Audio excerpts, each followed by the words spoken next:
Bonjour, aujourd'hui je vous dévoile 5 points pour mieux vous aider à comprendre ce qu'est l'alimentation émotionnelle. Ou plutôt si vous préférez, comment nos émotions peuvent entraîner des comportements particuliers avec notre nourriture, avec l'alimentation. On se retrouve tout de suite juste après le jingle.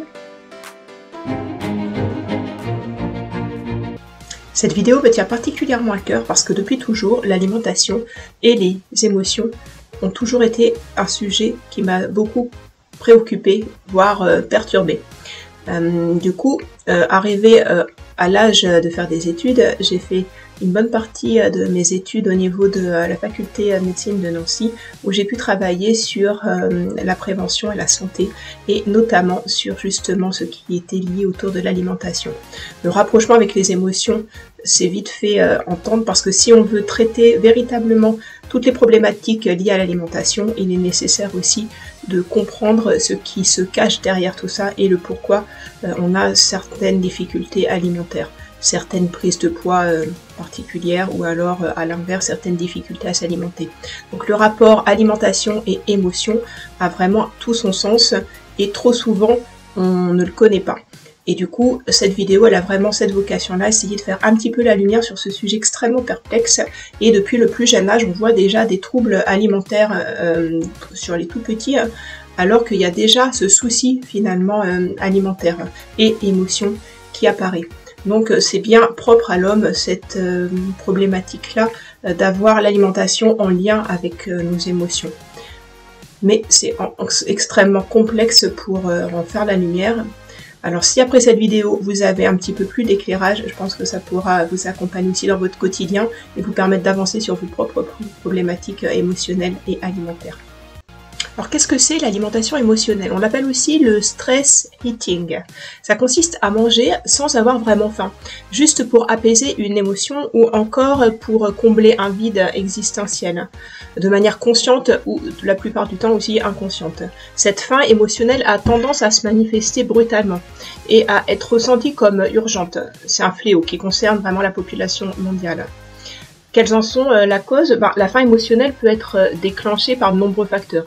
L'ennui peut être un déclencheur courant de l'alimentation émotionnelle. Le fait de s'ennuyer ou de n'avoir rien à faire peut entraîner un sentiment de vide émotionnel. Moi, pendant longtemps, lorsque je me retrouvais seule à la maison, j'avais ce besoin d'aller voir ce qu'il y avait dans les placards. J'avais pas une faim réelle, mais cet ennui me donnait l'impression de me remplir en fait, en mangeant n'importe quoi que je pouvais trouver dans le placard. Ça me donnait l'impression de ne pas être toute seule. Voilà, par exemple. Je suis sûre que certains se reconnaîtront aussi dans ce genre de situation. Le stress serait également aussi un facteur important. C'est-à-dire parfois, en rentrant à la maison, après une journée de travail, une journée un peu difficile, on peut voir de nombreuses personnes, et moi j'ai aussi fait ça très longtemps, d'arriver, de me dire systématiquement, en rentrant un peu pour lâcher prise quelque part, avoir ce besoin de vider le stress de la journée en prenant un petit temps où j'ouvrais le frigo et là je me mangeais un tas de morceaux de fromage, ou alors je me prenais des choses moins bonnes comme une tartine avec de la pâte à tartiner, ou alors je trouvais des bonbons qui traînaient. Bref, en général, ce qu'on se met à consommer dans ces périodes de faim émotionnelle, c'est pas forcément les bons produits non plus. On se jette rarement sur les choses les plus saines en général.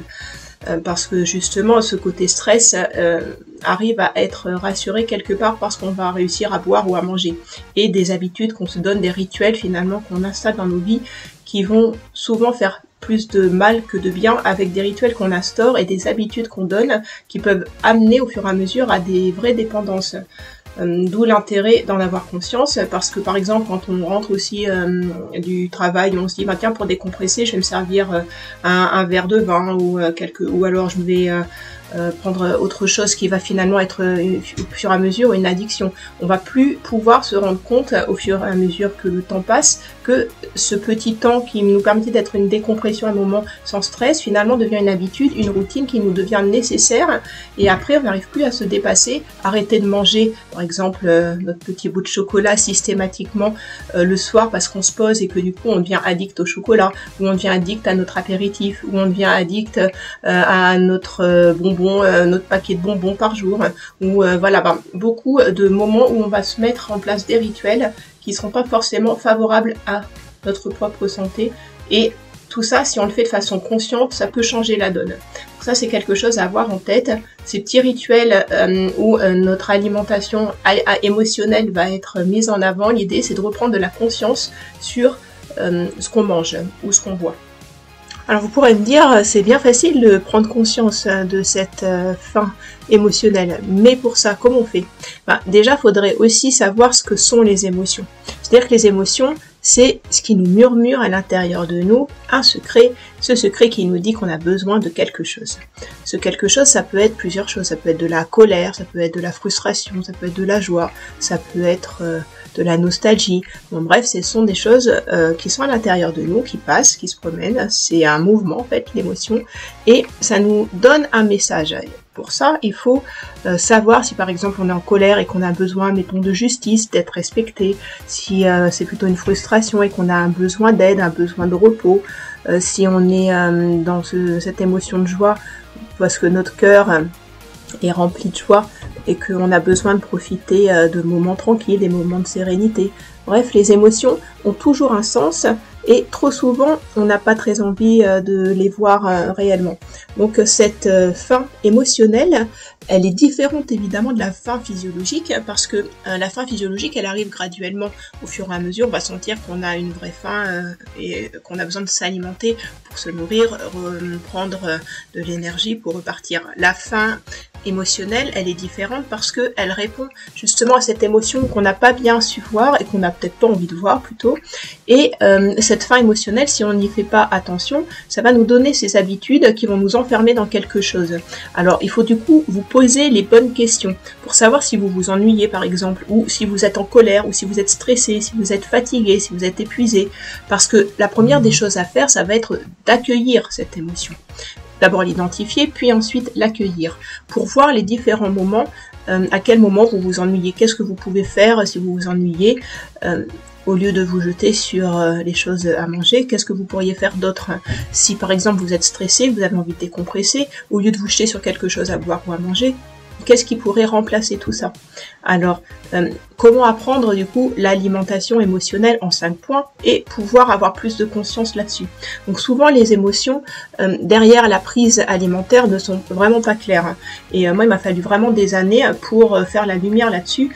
Et c'est vraiment un travail un peu quotidien parce que les habitudes qu'on avait d'alimentation émotionnelle ou pour se faire du bien, se rassurer, on revient facilement vers ces mauvaises habitudes qu'on pouvait avoir avant. Donc rien n'est jamais acquis, il faut toujours avoir ce réflexe de se dire quelle est l'émotion qui me traverse, quel est le besoin que j'ai actuellement et en fonction de ça, on réussit à mieux gérer toute cette alimentation émotionnelle. Vraiment le gros travail principal, et c'est tout le temps la même chose toutes les vidéos que j'ai pu faire, je vous le redis régulièrement, c'est d'abord prendre conscience de ce qu'il y a à l'intérieur de vous et de vos propres émotions. Lorsqu'on a conscience de ce qui nous traverse vraiment, de nos émotions, on arrive vraiment à avancer sur nous-mêmes. Donc en fait, si la nourriture gèle quelque part les émotions, parce que lorsqu'on se remplit de nourriture, lorsqu'on se remplit de boissons, on fait comme si que l'émotion elle s'arrête et qu'elle n'est plus nécessaire à considérer. Sauf que ça c'est juste une illusion, vous le savez bien, parce que généralement cette habitude d'alimentation émotionnelle, elle revient tout le temps et on s'en débarrasse pas comme ça. Donc si on s'en débarrasse pas, c'est qu'il y a quelque chose à creuser de plus profond. Et plus profond, il est juste à l'intérieur de vous, quoi, dans vos émotions. Voilà, donc il est fort possible que l'aide aussi soit bénéfique à ces moments-là. Parfois, être tout seul et rester tout seul, c'est compliqué. Se faire accompagner par un psychologue, par un thérapeute, par de la méditation aussi en pleine conscience, puisqu'on se rappelle à ce moment-là son corps, par un coach qui est dans la même énergie que vous. Bon, bref, l'idée c'est pas rester tout seul dans ce genre d'histoire pour comprendre vraiment ce qui se passe en vous. Le regard d'une personne extérieure à vous est souvent favorable. Si vous ressentez une sorte d'impulsivité, c'est souvent le cas dans ces moments de faim émotionnelle, une envie soudaine de vouloir manger, de vouloir boire, il est probable du coup que cette émotion cachée derrière vous fait un signal. Ce signal, vous n'avez pas très envie de le voir, ou alors vous dites non mais c'est pas grave, je vais continuer, ça va passer, je vais boire mon petit truc, je vais manger ma petite chose et tout ira mieux. c'est juste une illusion, vous vous rendez bien compte que vous cachez quelque chose.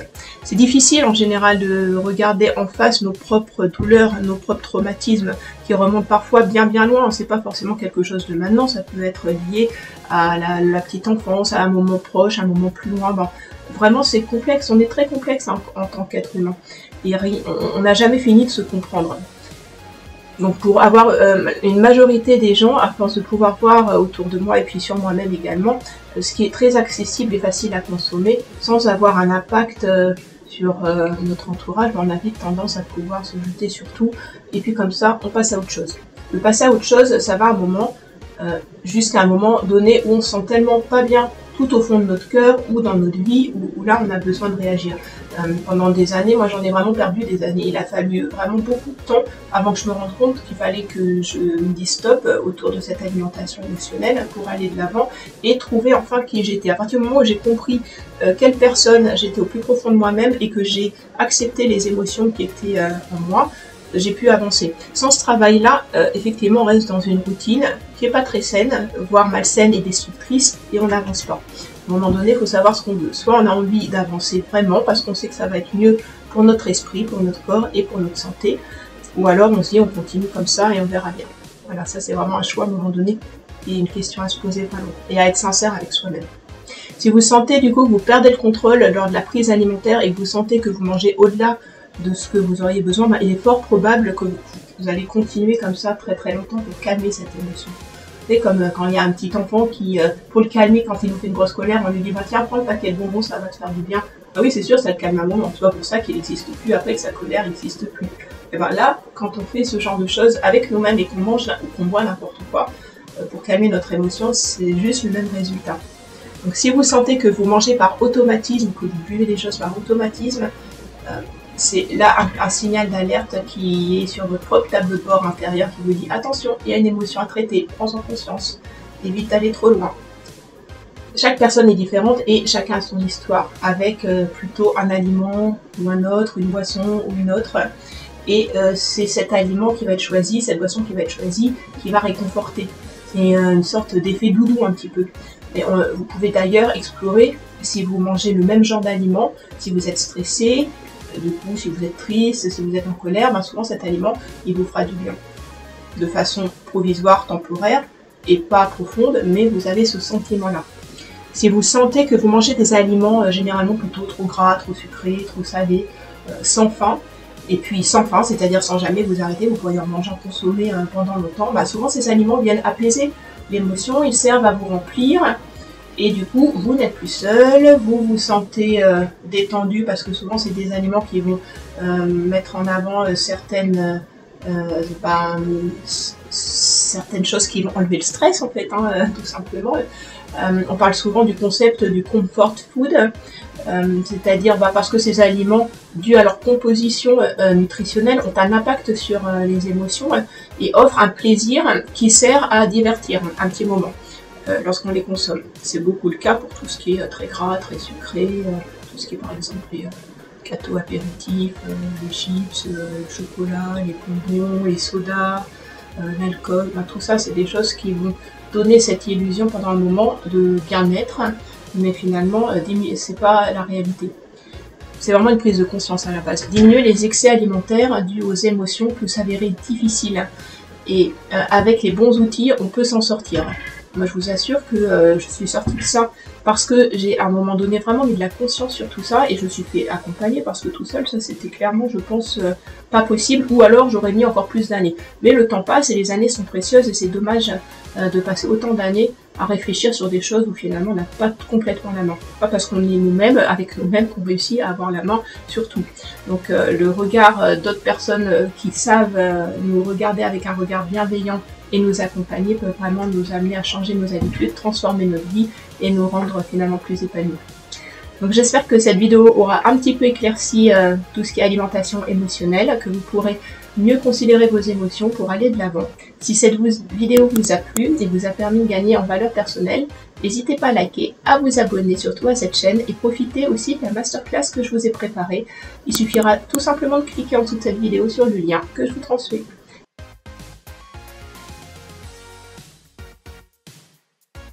À très bientôt, prenez soin de vous.